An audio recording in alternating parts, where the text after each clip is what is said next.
¿Sabes qué tiene que pasar para decepcionar a un jugador como Karim Benzema?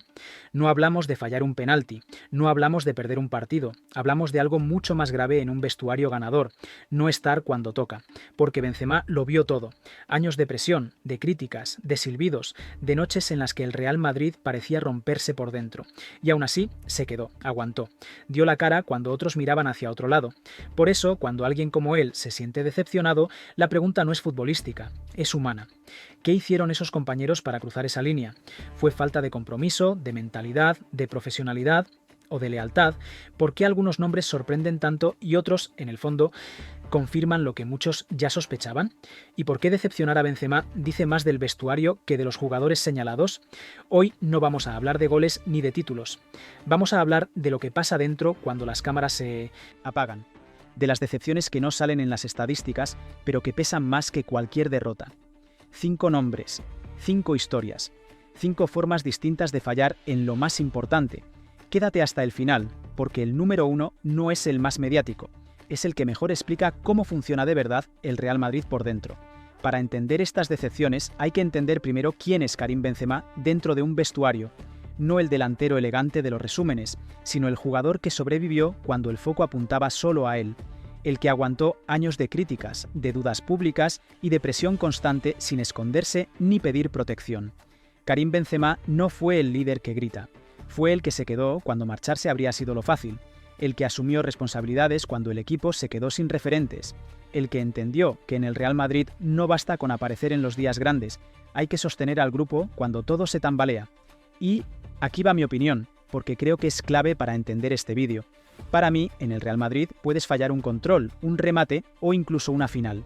Lo que no puedes fallar es en el compromiso diario, en estar, en dar la cara, en no esconderte cuando el entorno aprieta. Benzema juzga desde ahí, desde la exigencia de alguien que sabe lo que cuesta mantenerse cuando el contexto es hostil. Por eso sus decepciones no nacen del ego ni de la rivalidad, nacen de ver a compañeros con talento, con condiciones, con oportunidades, que no respondieron cuando el equipo más lo necesitaba. Y eso es lo que hace peligrosa esta lista, porque no habla de calidad, habla de fiabilidad, de carácter, de si estabas preparado para asumir lo que significa llevar esa camiseta cuando deja de ser cómoda. Con este contexto claro, ahora sí, entramos en los nombres. Y empezamos por el primero, el que menos ruido hizo, pero que ya dejó una señal clara de lo que vendría después. Empezamos con el número 5, un nombre que, durante un tiempo, parecía destinado a encajar a la perfección. James Rodríguez llegó al Real Madrid rodeado de expectativas, talento y foco mediático. Zurda exquisita, visión de juego y una capacidad evidente para marcar diferencias. Para Benzema, sobre el papel, era el socio ideal, un futbolista capaz de darle sentido al ataque y acompañar al equipo en los momentos de control. Pero muy pronto apareció la decepción. No fue una cuestión de calidad, ni siquiera de rendimiento puntual. Fue algo más repetido y más frustrante. La sensación de que James solo estaba cuando todo iba bien. En los partidos cómodos aparecía, en los momentos de tensión desaparecía. Desde dentro del vestuario, muchos percibían lo mismo. James necesitaba sentirse importante, protagonista, respaldado.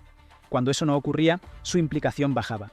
Benzema, que había aprendido a competir incluso en la adversidad, empezó a ver una diferencia clara entre talento y compromiso.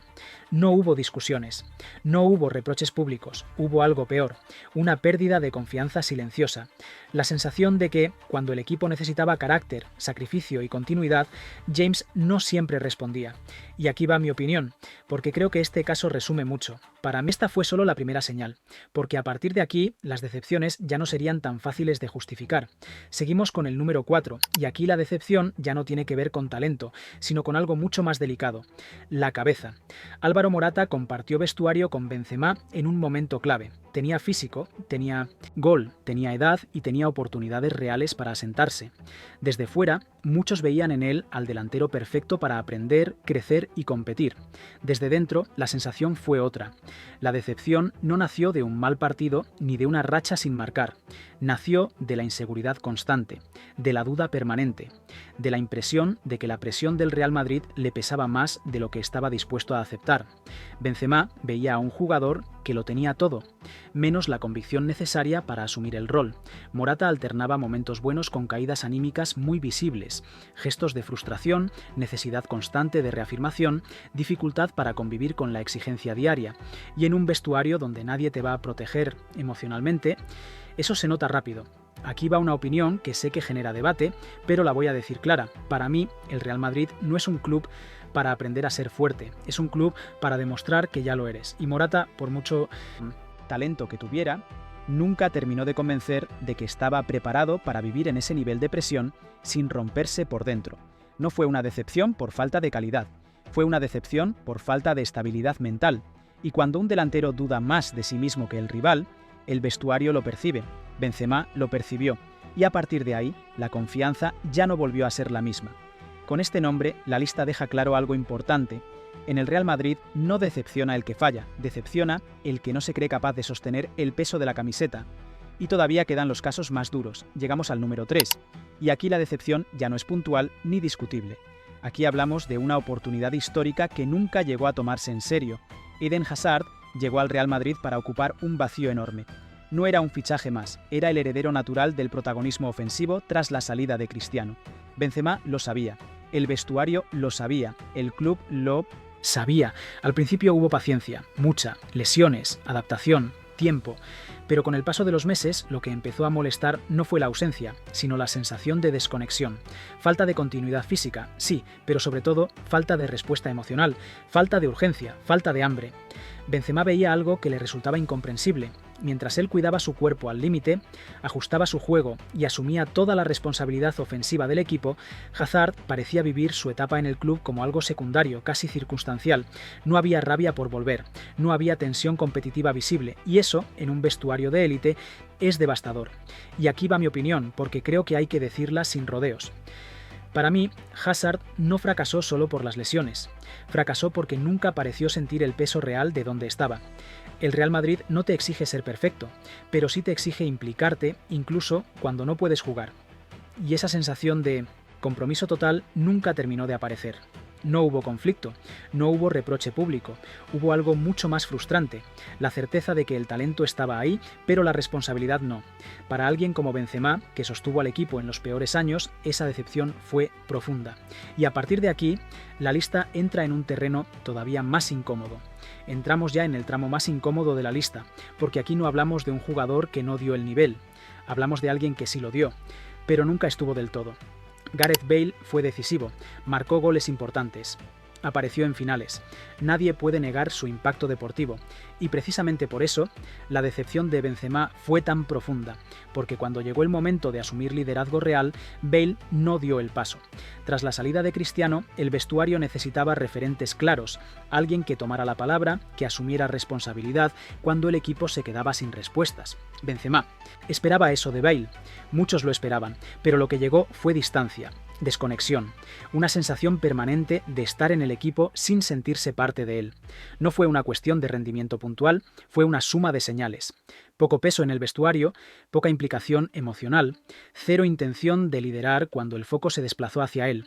Para Benzema, que había aprendido a convivir con la presión extrema, eso fue una decepción difícil de digerir. Y aquí va mi opinión, porque creo que es el punto clave de este caso. Para mí, Bale tenía todo para liderar el Real Madrid, menos la voluntad de hacerlo. Y en este club, no querer liderar cuando te toca es casi tan grave como no poder hacerlo. No hubo una ruptura visible, no hubo reproches públicos, hubo algo peor. La sensación de que uno de los jugadores más determinantes del equipo había decidido competir desde la distancia. Y eso, en un vestuario campeón, se paga. Con este nombre, la lista deja de hablar de adaptación, de lesiones o de mentalidad frágil. Empieza a hablar de algo mucho más serio, responsabilidad. Y solo queda uno, el más delicado, el que más debate va a generar. Y llegamos al número 1, el más delicado, el más polémico. Y precisamente por eso, el que mejor explica por qué esta lista existe.